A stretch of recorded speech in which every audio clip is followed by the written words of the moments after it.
Konbanwa minasan, watashi no namae wa Lutfi Al-Hakim desu. Ima kara watashi wa Nihongo no benkyou happyo shitai desu. Ja hajime mashou. Oke, minasan, kita sedikit balik lagi ke bahasan kemarin ya, yaitu tentang partikel ga, penggunaan partikel ga. Nah, di sini ada satu kalimat yang berbunyi Ani-san ga notte iru basu ga okuremashita. Nah, kalau misalkan kita lihat secara kotoba terus penggunaan partikel dan bungkai, itu bisa kita artikan saudara Aninya nih yang telat. Nah, padahal kalau kita telaah lebih dalam lagi, ini artinya bus yang sedang dinaiki oleh saudara Ani-nya terlambat. Nah, partikel ga pertama di sini itu bisa kita artikan oleh. Kenapa kita artikan oleh? Nah, ga bisa diartikan oleh nih kesini minasang. Ga bisa diartikan oleh ketika partikel ga ketemu bentuk futsuke, yaitu ru ta nai tai. Nah, di mana simbolis chisokai itu ru terus ketemu dengan kata benda. Nah, partikel ga kedua bisa diartikannya. Nah, begitu ya minasang. Nah, di sini kalimat sepanjang ini itu merupakan kata benda ya minasang. Notte iru berasal dari notte imas. Kita kata bendakan. Oke minasang, kita lanjut ke pembahasan hari ini, yaitu fungsi pembentukan kata benda atau membendakan kata kerja atau kata sifat. Nah, biasanya kan partikel-partikel ini itu biasa nempel di kata benda. Nah, gimana caranya biar kata kerja atau kata sifatnya bisa ditempeli dengan partikel. Nah, maka kita bisa membedakan kata kerja atau kata sifat tersebut ya minasang. Nah, kayak contohnya ini kata kerja atau kata sifat. Kata kerja masnya hilang, diganti dengan bentuk futsuke, ruta naitai, atau kata sifatnya ina, ditambahkan koto, no, atau langsung kata benda. Nah, baru nih bisa diartikan semua kalimatnya itu merupakan kata benda. Nah, contohnya di sini minasang. Nomu noga suki des, suka minum. Nah, kita balik lagi nih, ga ini ga pengecualian yang kemarin kita sudah bahas ya minasang. Ga yang diartikan itu pengertiannya dari akhir, suka minum. Nah, no di sini itu pembentukan nomimas, kan arti kata nomimas. Nomimas bentuk chisokainya yaitu nomu, terus tambahkan partikel no. Nanonya ini sebagai fungsi pembentukan kata benda. Seperti itu minasang.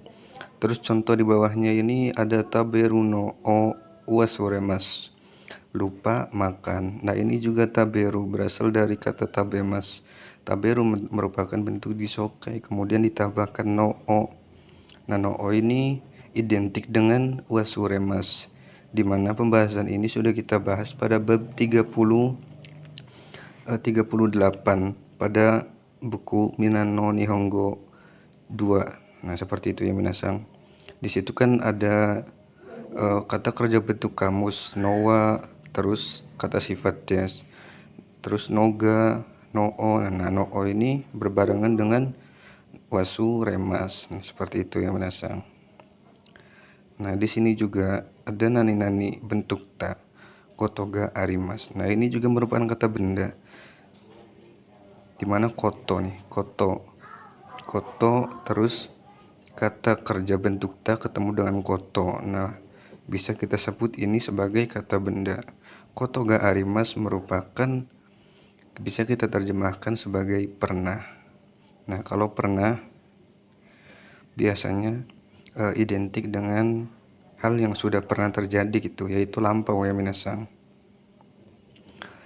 Terus di bawahnya lagi ada nani bentuk kamu, koto ga dekimasu. Nah, ini juga merupakan kata benda nih minasang. Bentuk jisokai ketemu dengan koto, kemudian partikel ga dekimasu yang bisa kita artikan sebagai bisa. Nah, bunkai bisa. Oke minasang, kita lanjut ke bunkai nomor 9, yaitu bentuk T. Nah, T di sini posisinya di tengah kalimat ya minasang. Atau kita juga sudah mempelajarinya, bentuk T itu bisa kita gunakan sebagai penyambung beberapa kalimat gitu ya minasang. Nani T, koma, kemudian T, koma lagi, begitu ya minasang. Nah, kita spesifikkan bentuk T di sini mempunyai banyak arti. Ada T kemudian, terus T dengan atau menggunakan. Nah, kalau dengan atau menggunakan ini biasanya kita pakai di penggunaan alat gitu ya minasang. Terus ada T karena, T kalau. Nah, ini kalau misalkan kita sudah paham banget tentang penggunaan TK, itu bisa menjadi pondasi untuk belajar bunkai-bunkai ke atasnya ya minasang. Nah, untuk T dengan arti kemudian itu khusus ya minasang, khususnya itu terjemahannya itu di akhir ya. Kalau misalkan T ini T yang lainnya bisa kita terjemahkan itu dari awal. Contohnya ini kaete gohan o tabimasu, pulang ke rumah kemudian makan. Nah, ini kemudian ini kan kita artikan di akhir yang minasang. Nih, T kemudian itu terjemahannya di akhir. Beda halnya dengan contoh kedua. Doa o akete nakani hairimasu, membuka pintu dan masuk ke dalam. Sumimasen minasang, ini dan atau kemudian ini masih bisa kita terjemahkan itu di akhirnya. Nah, beda halnya dengan contoh selanjutnya nih minasang. Hashi o sukate tabemas, makan dengan menggunakan sumpit. Nah, yang sudah saya jelaskan tadi, dengan atau menggunakan ini spesifiknya itu penggunaan alat ya. Nah, di sini alatnya itu sumpit, menggunakan sumpit. Makan dengan, nah dengannya ini kita artikan di awal ya minasang.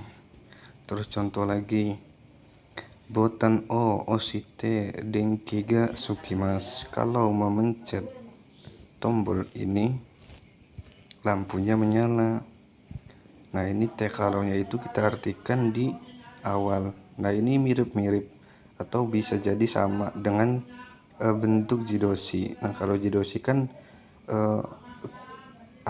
kata kerjanya itu ada yang kata kerja jidoshi, terus ada yang kata kerja tadoshi gitu ya minasang. Kalau ini pembentukannya itu melalui bunkai ya minasang. Nah, yang terakhir ada T, kita artikan sebagai karena. Nah, karena ini bisa karena ada sebab akibat, seperti itu ya minasang.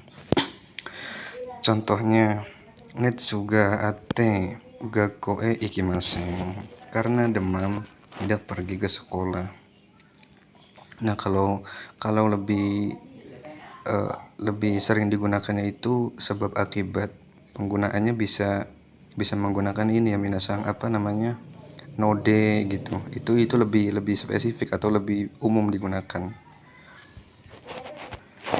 Oke, minasang, kita lanjut ke pembahasan selanjutnya, yaitu satu kalimat atau satu kata gitu tanpa partikel. Kayak contohnya ini nih, kaitai kuruma, mobil yang ingin dibeli. Nah, sebelum lanjut ke sini baiknya kita ke kerumusannya dulu. Ini kata kerja bentuk futsukai rutanaitai. Nah, ru identik dengan bentuk jisokai, bentuk kamus yang bisa kita artikan sebagai akan. Terus tatakai, telah atau lampau gitu. Terus nai itu negatif, tidak, dan tai itu ingin. Nah, kalau misalkan tidak ada partikel, itu bisa kita artikan yang nani di. Contohnya ini, tabeta gohan, bukan telah makan nasi ya minasang, tapi artinya nasi yang telah dimakan, seperti itu. Terus contoh yang di atasnya, kaitai kuruma, bukan ingin membeli mobil, bukan yang minasang, tapi mobil yang ingin dibeli. Nah, ru atau bentuk jisokai itu pada umumnya kita bisa artikan akan, ya, akan, tapi di suatu kondisi tertentu itu bisa kita artikan juga untuk. Nah, untuknya ini fungsi atau fungsional. Kayak contohnya kakudogu, alat untuk menulis. Nah, ini kan fungsional, fungsi dari alatnya itu apa. Nah, seperti itu ya minasang. Ini kan kakunya berasal dari kaki mas. Bentuk futsukenya atau bentuk jisokainya itu kakudogu, alat untuk menulis. Nah, untuknya ini berasal dari artian bentuk jisokai, seperti itu ya minasang. Mungkin itu saja pembahasan materi bungkai dan lain-lainnya. Apabila ada kekurangan atau penjelasan yang agak rancu, saya mohon maaf. Watashi kara ijo desu. Domo arigatou gozaimasu.